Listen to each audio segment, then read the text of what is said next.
Assalamualaikum warahmatullahi wabarakatuh. Selamat pagi, selamat siang, selamat sore anak-anakku semuanya. Mudah-mudahan kalian semua dalam keadaan sehat walafiat, tak kurang suatu apapun. Nah, sekarang mari kita kembali untuk belajar kimia. Yang kali ini kita akan mempelajari tentang termokimia. Namun sebelum kita mempelajari apa itu termokimia, kita lihat di sini gambar-gambar di layar ini, di tayangan ini. Kalian sudah sangat kenal. Yang pertama ini adalah orang memasak memakai kayu. Kemudian lebih modern sedikit, ini pakai kompor minyak. Yang dipakai biasanya minyak tanah ya. Kemudian karena minyak tanah itu semakin mahal, maka pemerintah mengkonversi minyak tanah menjadi gas, sehingga orang ramai-ramai memasak di dapur memakai gas yang dikenal dengan gas LPG. Nah, terus berkembang terus, kemudian dicari berbagai macam alat memasak. Sampai saat ini ada alat masak yang namanya kompor listrik, atau ini bahkan namanya kompor induksi ya. Ya, jadi dicari, manusia berusaha mencari alat-alat memasak yang paling efisien ya. Nah, sekarang apakah yang terakhir ini memang sangat efisien? Untuk bisa menjawab permasalahan itu, kita akan mempelajari termokimia.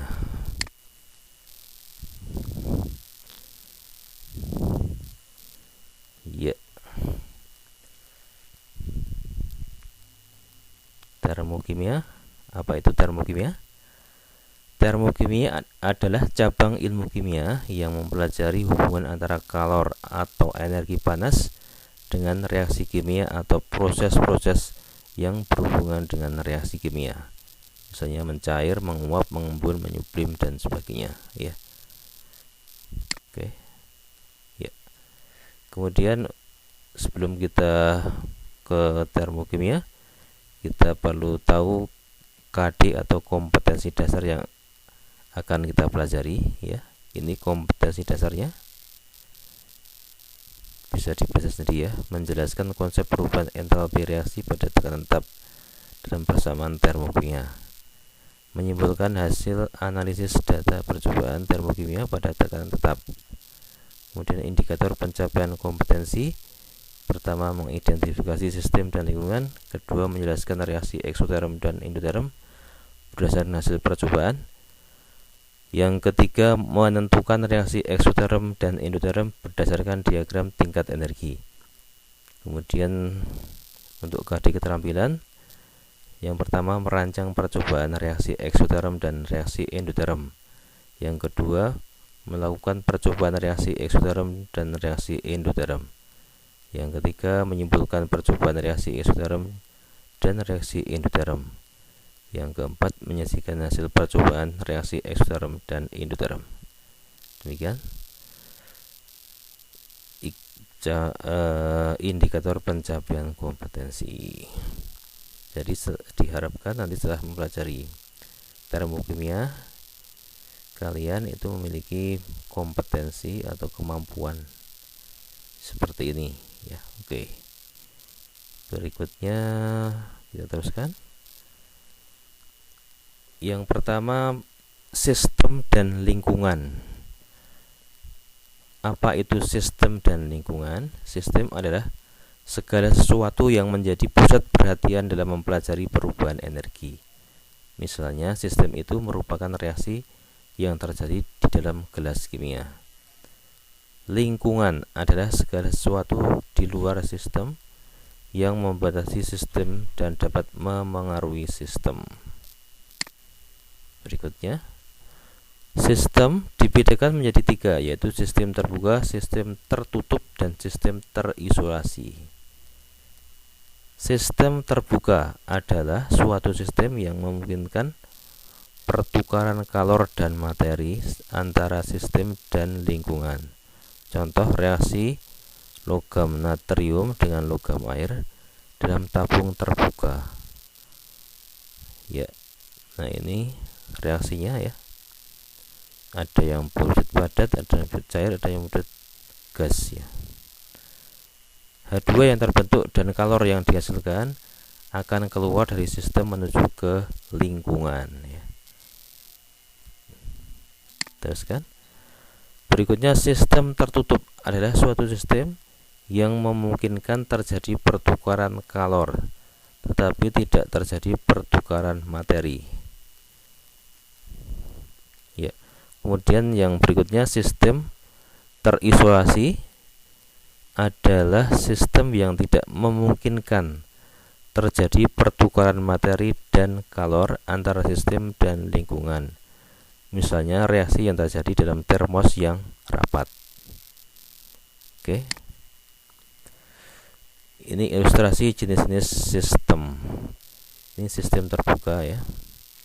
Sistem terbuka digambarkan sebagai botol yang tidak bertutup ya. Kemudian sistem tertutup, botolnya tertutup rapat. Kalau botolnya tertutup rapat, maka uap atau zat yang berwujud gas itu tidak akan bisa keluar. Tetapi kalor atau panas itu bisa keluar masuk ke dalam sistem ya. Jadi sistem ini terpengaruh oleh lingkungan ya.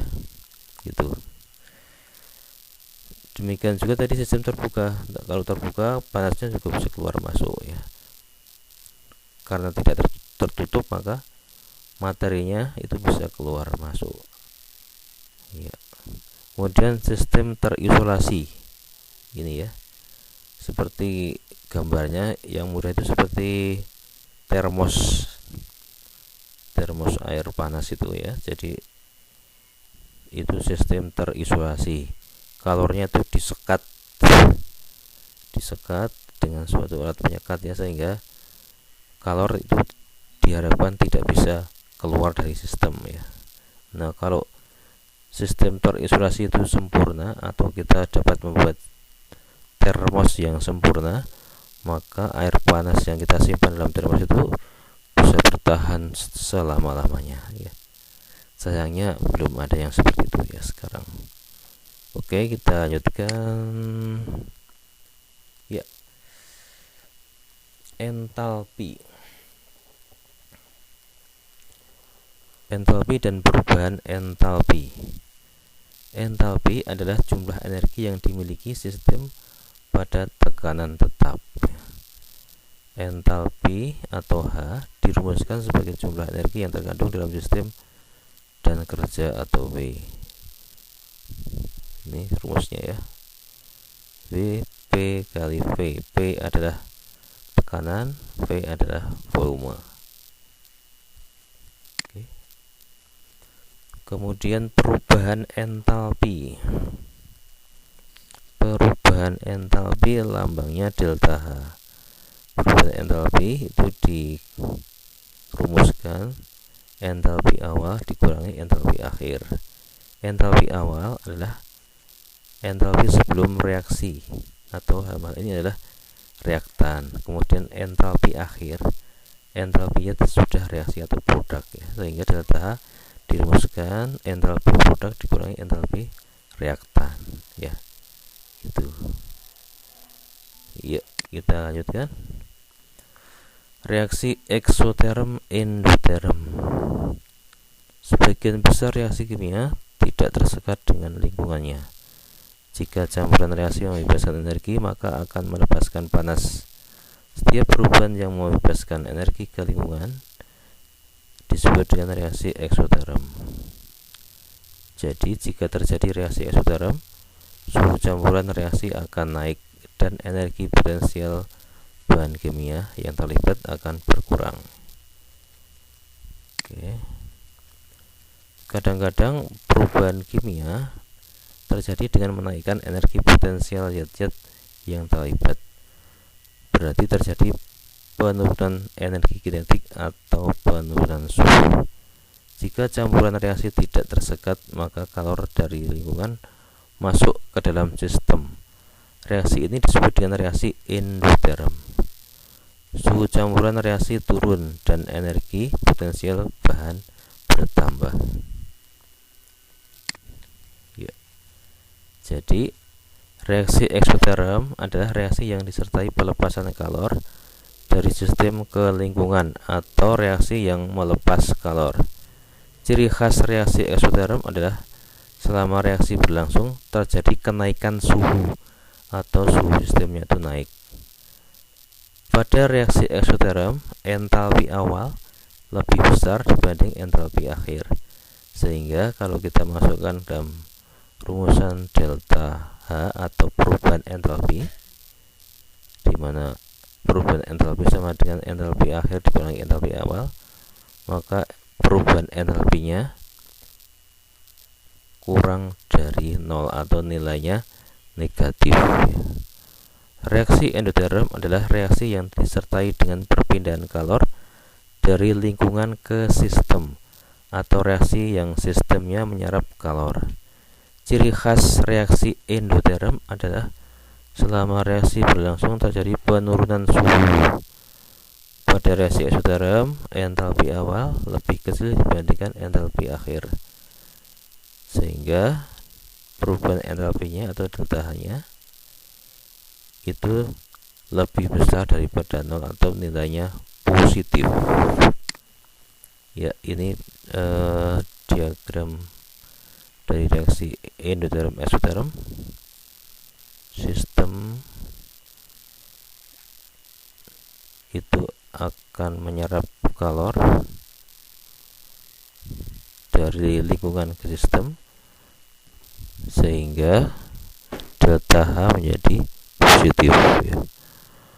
Kalau pada reaksi eksoterm, sistem itu melepaskan kalor, sehingga sistemnya akan berkurang energinya.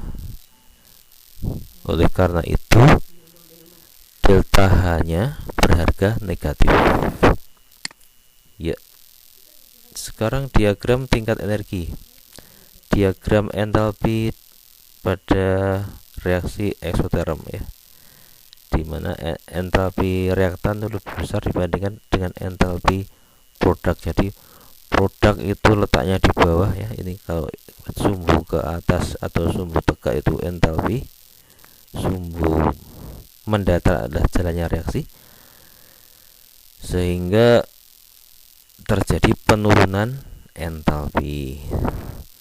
Sebaliknya pada reaksi endoterm, di mana entalpi reaktan lebih kecil dibandingkan dengan entalpi produk, ya, sehingga terjadi kenaikan entalpi, sehingga delta H atau perubahan entalpinya berharga positif. Sebaliknya pada reaksi eksoterm, delta H-nya berharga negatif. Oke, kita lanjutkan. Persamaan termokimia. Persamaan termokimia adalah persamaan reaksi yang menyertakan perubahan entalpinya atau delta H. Perhatikan contoh berikut, ya. Gas H2 bereaksi dengan gas oksigen menghasilkan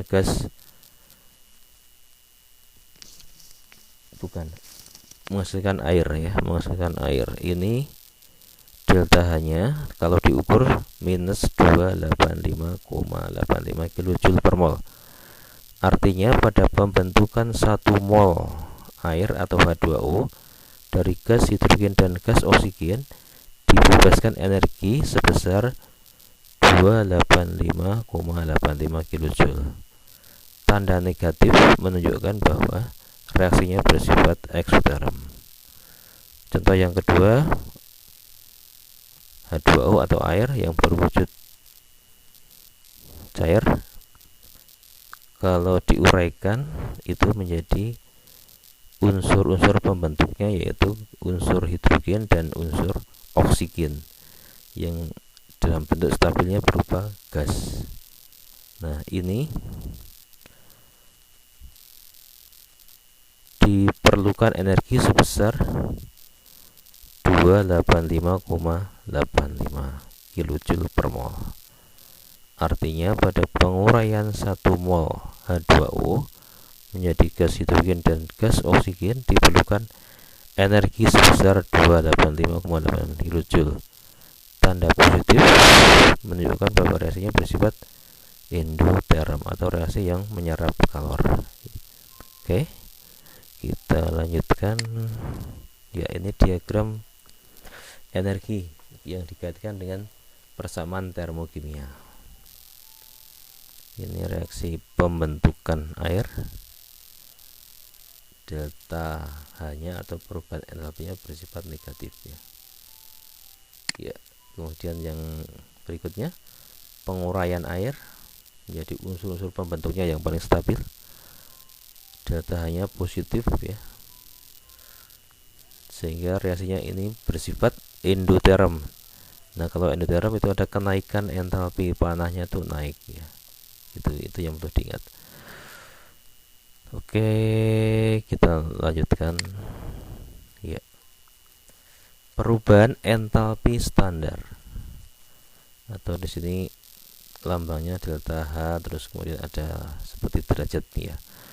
Entalpi merupakan besaran fisis yang nilainya dipengaruhi oleh kuantitas, jumlah, kemudian wujud ya, serta lingkungan yaitu suhu sama tekanan.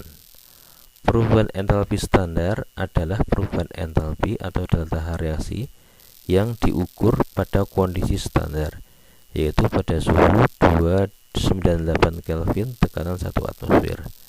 Satuan delta H adalah kilojoule dan satuan delta H molar atau per molnya adalah kilojoule per mol. Gitu.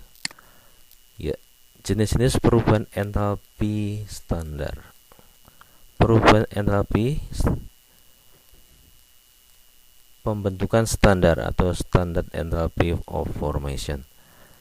Perubahan entalpi pembentukan standar adalah perubahan entalpi atau delta H pada pembentukan 1 mol suatu senyawa dari unsur-unsurnya yang paling stabil, diukur pada keadaan standar atau suhu 298 Kelvin dan tekanan 1 atmosfer. Contoh, nah seperti yang di atas tadi, ini pembentukan H2O bersifat eksoterm. Kalau diukur pada keadaan standar itu nilainya sekian ya. Nilai delta H F standar berbagai dapat dilihat pada tabel ya. Oke, kita lanjutkan. Perubahan entalpi peruraian standar atau delta HD, standard enthalpy of decomposition. Perubahan entalpi peruraian standar adalah perubahan entalpi atau delta H yang terjadi pada peruraian 1 mol suatu senyawa menjadi unsur-unsurnya yang paling stabil, diukur pada keadaan standar atau pada suhu 298 Kelvin dan tekanan 1 atmosfer. Jadi perubahan entalpi peruraian standar atau delta HD adalah kebalikan dari perubahan entalpi pembentukan standar atau delta HF. Maka nilainya pun akan berlawanan pula. Nah, contohnya ini ya. Kalau peruraian air ya menjadi unsur-unsur pembentuknya hidrogen sama oksigen ya. Delta H-nya itu positif ya, 285,8 mJ. Kemudian kalau pada pembentukan tadi kan positif negatif ya. Ya, kita lanjutkan. Yang ketiga, perubahan entalpi pembakaran standar atau delta HC. C itu singkatan dari combustion. Jadi lengkapnya standard enthalpy of combustion. Perubahan entalpi pembakaran standar adalah perubahan entalpi atau delta H yang terjadi pada pembakaran sempurna 1 mol suatu senyawa. Pembakaran merupakan reaksi suatu zat dengan oksigen. Contoh ini ya. Contohnya C3H8. Kalau kita ingat kemarin ini adalah namanya apa? Propana ya, pembakaran propana. Propana merupakan salah satu komponen gas dalam gas LPG. Nah, ini kalau dibakar sempurna akan menghasilkan gas karbon dioksida dan uap air. Nilai kalorinya, nilai energinya sebesar 2400 kJ. Ya, kemudian CH4 ini nilai energinya sebesar 794 kJ. Oke. Ya. Nah, untuk memberikan pemahaman yang lebih mantap, Silahkan kerjakan latihan-latihan berikut ini ya di buku masing-masing. Nanti kalau kita sudah masuk tatap muka, ini bisa dikumpulkan. Ini ada 3 soal, nomor 1, nomor 2, nomor 3. Silahkan nanti dibaca, dipahami, dan dikerjakan di buku masing-masing. Ini nomor 1 ya, saya kira nggak ada kesulitan, mudah. Nomor 2 ini ya, kemudian nomor 3 menulis persamaan termokimia ya, dicoba. Kalau ada kesulitan silahkan dibuka buku paketnya yang sudah kalian pinjam di perpustakaan itu ya. Di sana ada cara penulisannya ya, cara menulis persamaan termokimia. Misalnya di sini ada Ca, CO3 atau kalsium karbonat ya. Ca unsurnya kalsium ya. C paling stabil itu bentuknya apa? Oksigen bentuk paling stabil itu apa? Nanti bisa dilihat di buku ya. Oke, silahkan dikerjakan. Semoga sukses semuanya. Terima kasih. Assalamualaikum warahmatullahi wabarakatuh.